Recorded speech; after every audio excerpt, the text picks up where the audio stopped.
Hello everyone, my name is Nivedita Sahu and I welcome you all on the official YouTube channel of Concept Coaching Classes Bhopal. ये है हमारा parts of speech का part 2 जिसमें हम verb और उसके types देखेंगे। तो आइए वीडियो स्टार्ट करते हैं। जैसा कि पिछले वीडियो में हम देख चुके हैं कि पार्ट्स ऑफ स्पीच होती हैं टोटल 8। कौन कौन सी होती हैं ये भी हमने देखा था, आज वापस से एक बार और देख लेते हैं। ये होती हैं आपके noun, pronoun, verb, adjective, adverb, preposition, conjunction and interjection. Previous video में पार्ट्स ऑफ स्पीच पार्ट 1 में हमने जाना था कि नाउन और प्रोनाउन क्या होते हैं और इनका सेंटेंस में क्या काम होता है। एक बार शॉर्ट में मैं आपको फिर से बता देती हूँ कि नाउन प्रोनाउन सेंटेंस में वर्ब का सब्जेक्ट बन सकते हैं, वर्ब का ऑब्जेक्ट बन सकते हैं, प्रेपोजिशन का ऑब्जेक्ट बन सकते हैं और सब्जेक्ट कॉम्प्लीमेंट बनने का काम भी कर सकते हैं। अब जिन भी स्टूडेंट्स को ये बात समझ में ना आई हो वो इसका previous part that is parts of speech का पार्ट 1 ज़रूर देखें। इसकी लिंक आपको डिस्क्रिप्शन बॉक्स में मिल जाएगी। क्योंकि ये सीरीज़ सीक्वेंस में ही चल रही है तो वीडियो एक दूसरे से कनेक्टेड होंगी, इसलिए अगर आप डायरेक्ट पार्ट 2 में आ जाएंगे तो हो सकता है कुछ बातें आपको समझ में ना आए। इसलिए आई वुड सजेस्ट कि आप वीडियोज़ को सीक्वेंस में ही देखें। आज के इस वीडियो में हम वर्ब और उसके टाइप्स के बारे में जानने वाले हैं। तो आइए हम बात करते हैं वर्ब के बारे में कि ये वर्ब होता क्या है। वर्ब, जिसे हिंदी में क्रिया भी कहा जाता है, जो किसी भी एक्शन, किसी भी एक्टिविटी या किसी भी स्टेट को रिप्रेजेंट करता है। मतलब कोई भी ऐसा शब्द जो किसी क्रिया को दर्शाए या किसी की अवस्था को दर्शाए वो इंग्लिश में वर्ब कहलाता है। जैसे कि राम गोज़ टू स्कूल, इस सेंटेंस में कौन सा शब्द है जो किसी क्रिया को दर्शा रहा है? ये है हमारा गोज़। गोज़ मतलब जाना, जाने का काम हो रहा है, तो ये हो गया हमारा वर्ब। अब जाने का काम किया किसने? तो राम ने, तो राम हो गया हमारा सब्जेक्ट। किसी भी वर्ब से हु का रिप्लाई अगर हमें मिलता है तो वो उसका सब्जेक्ट कहलाता है।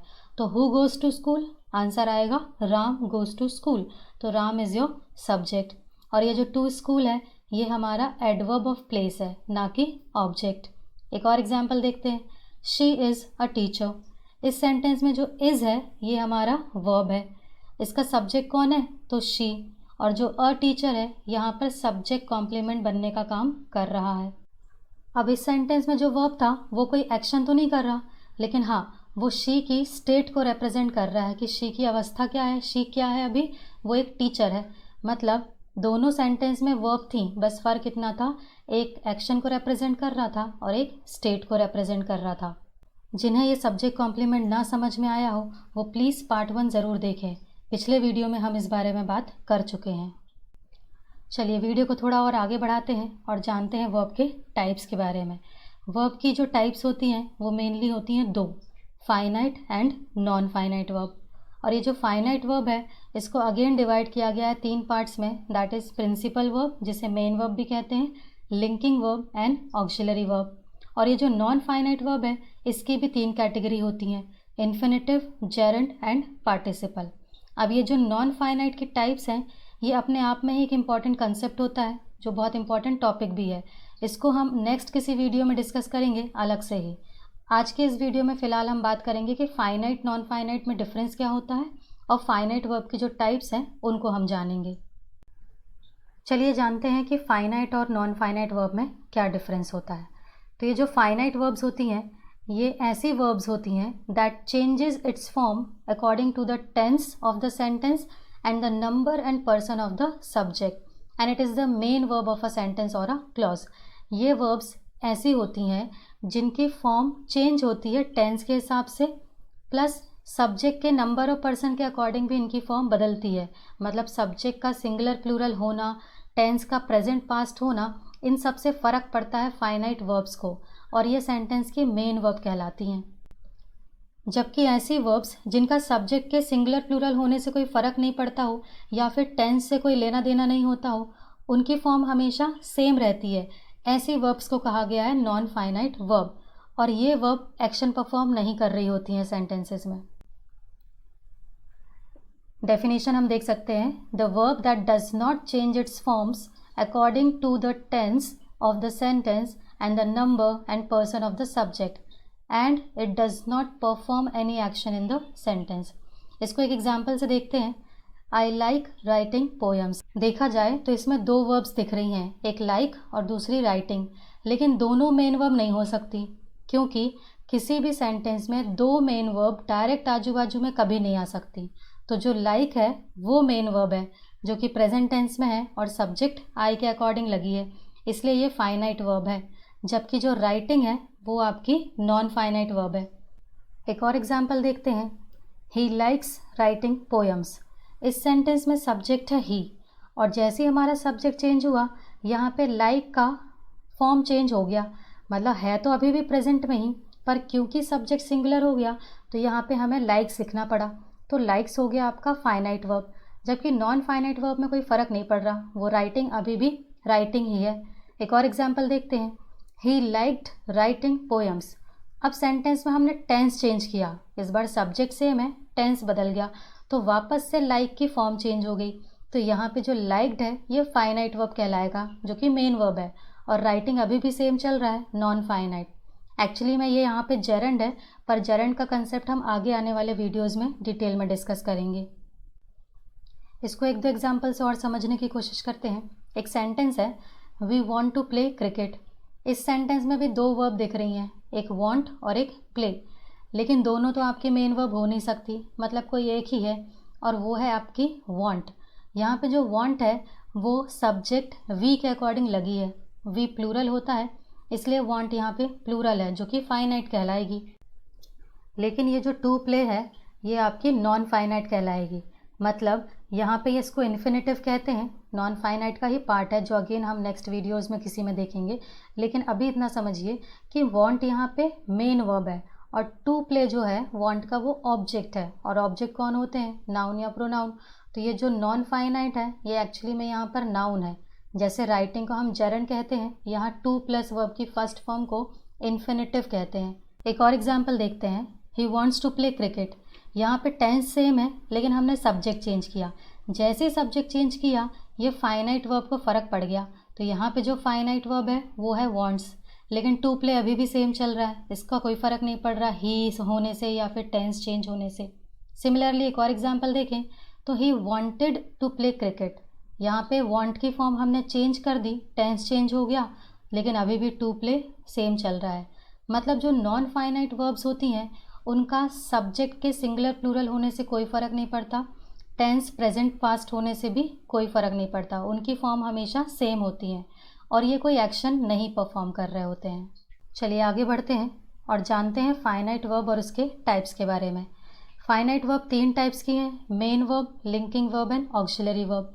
मेन वर्ब मतलब जिनसे एक्शन परफॉर्म होता हो, मतलब एक्शन परफॉर्मिंग वर्ब्स को हम मेन वर्ब कहते हैं। लिंकिंग वर्ब जो स्टेट को रिप्रेजेंट कर रही होंगी, और ऑक्सिलरी वर्ब को हम हेल्पिंग वर्ब या सपोर्टिंग वर्ब भी कहते हैं, सहायक क्रिया जिसे आपने सुना होगा। अब इनकी भी अपने आप में टाइप्स होती हैं। जो मेन वर्ब है वो अगेन डिवाइडेड है दो पार्ट्स में, that is transitive verb and intransitive verb. और जो ऑक्सिलरी वर्ब है उसकी भी दो कैटेगरी होती हैं, primary auxiliary verb and modal auxiliary verb.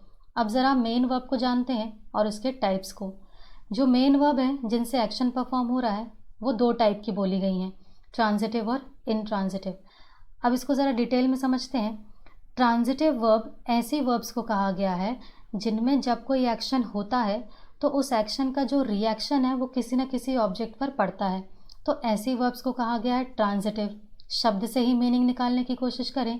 Transitive में एक शब्द छपा है ट्रांस, इसको रिलेट कर सकते हैं हम ट्रांसफ़र से। तो जब किसी एक्शन का रिएक्शन किसी ऑब्जेक्ट पर ट्रांसफ़र होता है तो ऐसी वर्ब्स को कहा गया है ट्रांजिटिव वर्ब।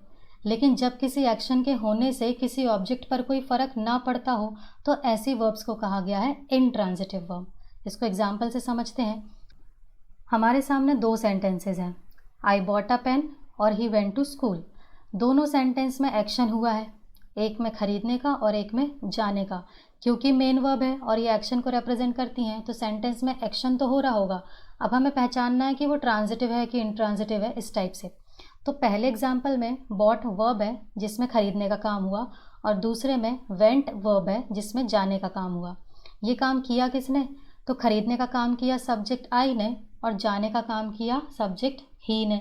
मतलब वर्ब से हु का रिप्लाई होता है सब्जेक्ट, तो who bought a pen, I bought a pen. Who went to school, he went to school. यहाँ तक तो सब क्लियर है।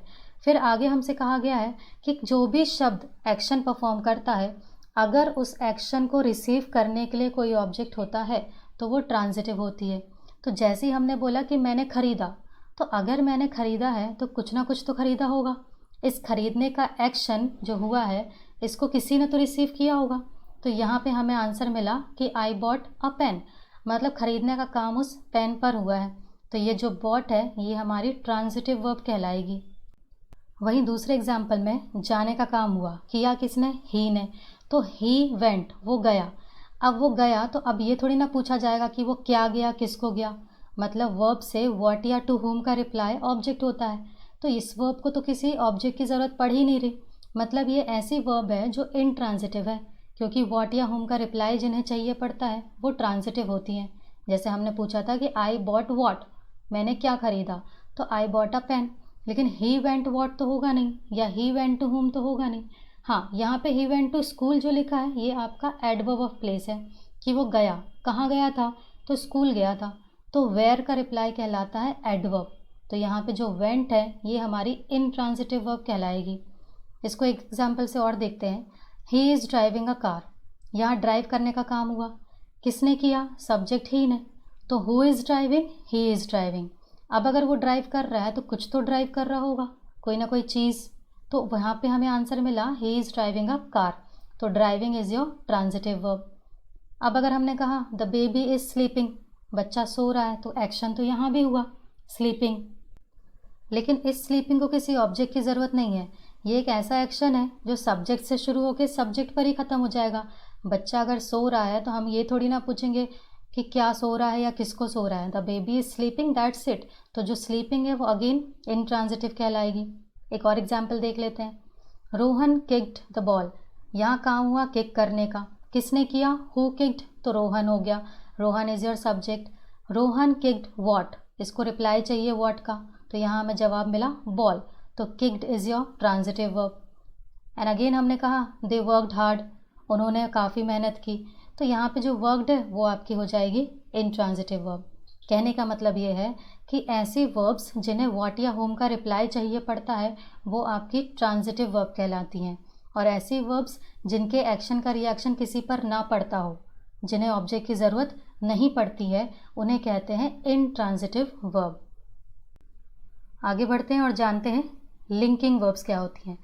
लिंकिंग वर्ब्स वैसे तो नाम से ही क्लियर है, ये उन्हें कहा गया है जो सब्जेक्ट और सब्जेक्ट कॉम्प्लीमेंट के बीच में लिंक बनाने का काम करती हैं। मतलब ये सब्जेक्ट के बारे में ही जानकारी दे रही होती हैं, पर ये इन दोनों को लिंक करती हैं। इनसे भी कोई एक्शन रिप्रेजेंट नहीं होता है। इनका स्ट्रक्चर जो होता है वो जनरली कुछ ऐसा होता है कि सब्जेक्ट आता है, फिर लिंकिंग वर्ब आता है और उसके बाद सब्जेक्ट कॉम्प्लीमेंट आता है। और जैसा कि प्रीवियस वीडियो में हमने देखा था कि सब्जेक्ट कॉम्प्लीमेंट बनने का काम मेनली किसका था, नाउन प्रोनाउन एडजेक्टिव का। कुछ लिंकिंग वर्ब्स हमने पिछले वीडियो में देखी हुई हैं, टू बी फॉर्म होती हैं, is, am, are, was, were, be, been. इसके अलावा look, see, taste, feel, smell, ये जो हमारी बॉडी के 5 सेंसेस होते हैं ये भी हमारी लिंकिंग वर्ब कहलाती हैं। इनसे भी कोई एक्शन नहीं हो रहा होता है, लेकिन ये हमारी बॉडी को बाय डिफ़ॉल्ट सेंस हो जाती हैं, जिसमें हम एक्शन कर नहीं रहे होते हैं, ऑटोमेटिकली हो रहा होता है। तो इन्हें भी लिंकिंग वर्ब कहा गया है। इसको एग्जाम्पल से समझते हैं। आई एम अ टीचर, इसमें कोई एक्शन नहीं हुआ, पर इसमें स्टेट को बताया गया कि मैं टीचर हूँ। तो एम आपका लिंकिंग वर्ब है, आई आपका सब्जेक्ट है और टीचर सब्जेक्ट कॉम्प्लीमेंट है। एक और एग्जाम्पल देखते हैं। दे वर हैप्पी, यहाँ पे जो वर है वो आपका लिंकिंग वर्ब कहलाएगा। दे यहाँ पे सब्जेक्ट है और हैप्पी कहलाएगा सब्जेक्ट कॉम्प्लीमेंट। मतलब उनकी अवस्था या उनकी कंडीशन को बता रहा है कि वे लोग खुश थे। एक और एग्जाम्पल देखते हैं। शी लुक्स अपसेट, अब वो अपसेट दिख रही है। यहाँ पे बहुत से लोगों को लगता है कि लुक तो आपका एक्शन परफॉर्म करता है, बट एक्चुअली में हमने एक्शन किया नहीं है। मतलब जो शी है वो हमें अपसेट दिखी। बाय डिफ़ॉल्ट हमारे जो आँख है, हमारी जो बॉडी के 5 सेंसेस होते हैं, जैसे आँखों के थ्रू हम देख सकते हैं, टंग के थ्रू हम टेस्ट लेते हैं, ईयर के थ्रू हम सुनते हैं, नोज़ के थ्रू हम स्मेल कर रहे होते हैं और स्किन के थ्रू हम फील कर रहे होते हैं। तो ये जो बॉडी के 5 सेंसेस हैं ये बाय डिफ़ॉल्ट होते हैं, इसमें हमें एक्शन फोर्सफुली करना नहीं पड़ता है, ऑटोमेटिकली हो रहा होता है। तो अगर कोई हमें दिखा, हमारे दिमाग में ऑटोमेटिकली क्लिक करा कि वो अपसेट दिख रही है, तो इसमें एक्शन नहीं हुआ, उसकी अवस्था हमें समझ में आई कि शी लुक्स अपसेट। तो लुक्स इज़ योर वर्ब, जिसे हम लिंकिंग वर्ब कहेंगे, और शी यहाँ पे सब्जेक्ट है और अपसेट इज़ योर कॉम्प्लीमेंट। एक और एग्जाम्पल देखते हैं, इट फील्स सॉफ्ट। यहाँ पे जो फील्स है वो कोई चीज़ हमें ऑटोमेटिकली महसूस हुई है अगर, तो ये भी हमारा लिंकिंग वर्ब है, इसमें एक्शन परफॉर्म हुआ नहीं है। बाय डिफ़ॉल्ट कोई चीज़ हमसे गलती से टच हो गई और हमें वो चीज़ सॉफ्ट महसूस हुई है, तो यहाँ पर ये आपका स्टेट बता रहा है कि कोई भी चीज़ सॉफ्ट है या मुलायम है। तो यहाँ पर ये सारी जो रेड में है ये लिंकिंग वर्ब्स है, इनके पहले है सब्जेक्ट और इनके बाद है सब्जेक्ट कॉम्प्लीमेंट। चलिए वीडियो को आगे बढ़ाते हैं और जानते हैं ऑक्सिलरी वर्ब के बारे में, जिसे हम हेल्पिंग वर्ब या सपोर्टिंग वर्ब भी कहते हैं। ऑक्सिलरी वर्ब भी 2 टाइप की होती हैं, प्राइमरी और मोडेल।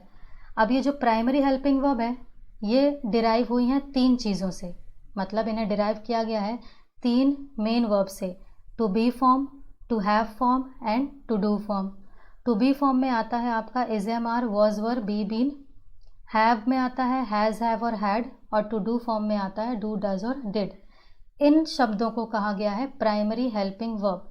क्यों कहा गया है? तो इसकी एक खासियत है, ये जो हेल्पिंग वर्ब है ये हेल्पिंग वर्ब तो बनती हैं पर कभी कभी सेंटेंस में ये मेन वर्ब बनने का भी काम कर जाती हैं। दैट्स वाई ये हेल्पिंग होकर भी मेन कहलाती हैं। प्राइमरी मतलब कहीं ना कहीं ये मेन है, बाकी इनको छोड़कर जितनी भी आपकी हेल्पिंग वर्ब बचती हैं वो सारी मोडाइल ऑक्सिलरी के अंदर आती हैं। अब ज़रा एग्जांपल से देखते हैं, दे आर प्लेइंग क्रिकेट। यहाँ पे जो आर है वो हेल्पिंग वर्ब बनने का काम कर रहा है। कैसे पता चला? क्योंकि आगे हमें एक मेन वर्ब मिल गई प्लेइंग, तो आर हेल्पिंग वर्ब है और प्लेइंग मेन वर्ब है। एक और example, she has finished her work. यहाँ पर हैज़ हेल्पिंग वर्ब है। कैसे पहचाना हमने? क्योंकि हैज़ के बाद हमें मेन वर्ब दिखी थर्ड फॉर्म की, तो यहाँ पे हमारा हैज़ हेल्पिंग कहलाएगा और फिनिश्ड मेन वर्ब कहलाएगा। हर वर्क इसका ऑब्जेक्ट बन जाएगा और शी आपका सब्जेक्ट है। एक और एग्जांपल देखते हैं, आई हैव अ कार। इस सेंटेंस में जो हैव है वैसे तो ये हेल्पिंग वर्ब होता है, पर पता कैसे चलेगा कि ये हेल्पिंग है कि मेन? तो सीधी सी बात है, इसके आगे हमें कोई मेन वर्ब दिखी नहीं, तो ये खुद ही मेन वर्ब है। और जब ये खुद मेन वर्ब है तो इसके बाद आपका ये जो अ कार है ये ऑब्जेक्ट नहीं कहलाएगा, ये यहाँ पर हमें पजेशन शो कर रहा है। आई हैव अ कार का मतलब मैं कार हूँ ऐसा नहीं, मेरे पास कार है, ये पजेशन या ओनरशिप को दिखाता है। एक और एग्जांपल देखते हैं, आई डू माई वर्क। वैसे तो डू आपका हेल्पिंग वर्ब होता है और ये नेगेटिव सेंटेंसेस और इंटरोगेटिव सेंटेंसेस में यूज़ होता है, बट यहाँ पर ये डू खुद मेन वर्ब है। यहाँ पे बात हो रही है कि मैं करता हूँ या करती हूँ, क्या? तो मेरा काम। एक और एग्जांपल देखते हैं, दे कैन स्विम या ही कैन स्विम। यहाँ पे जो कैन है ये मोडाइल ऑक्सिलरी है और यहाँ पर ये उसकी एबिलिटी को दिखा रहा है कि वो स्विम कर सकता है। ध्यान रखिए यहाँ पे सब्जेक्ट सिंगुलर हो चाहे प्लूरल हो, मोडाइल ऑक्सिलरी की फॉर्म एज इट इज़ रहती है। हाँ, इनके बाद एक मेन वर्ब ज़रूर आता है जो कि फर्स्ट फॉर्म का होना चाहिए। सिमिलरली एक और एग्जांपल देखें तो शी में कम टुडे या फिर दे में कम टुडे, चाहे सब्जेक्ट सिंगुलर हो चाहे सब्जेक्ट प्लूरल हो, मोडाइल ऑक्सिलरी सिंगुलर प्लूरल के हिसाब से चेंज नहीं होते, पर हाँ रहेंगे ये मोडाइल ही, क्योंकि इनसे एक्शन नहीं होता है तो ये मेन वर्ब नहीं बन सकते।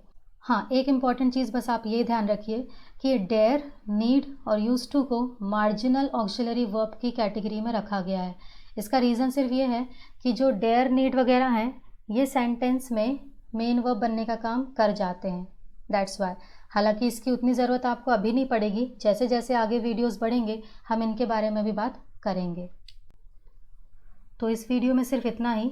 जो नॉन फाइनाइट वर्ब्स हैं उनकी जो कैटेगरीज़ हैं इन्फिनेटिव, जेरेंड एंड पार्टिसिपल, उनको हम अलग से किसी वीडियो में डिस्कस करेंगे। इस वीडियो में जो हमारे लिए सबसे ज़रूरी है, फ़िलहाल इम्पॉर्टेंट है, जिसे हम बेसिक कह सकते हैं, वो जानना ज़रूरी था। तो इस वीडियो में सिर्फ इतना ही। Thank you and have a great day.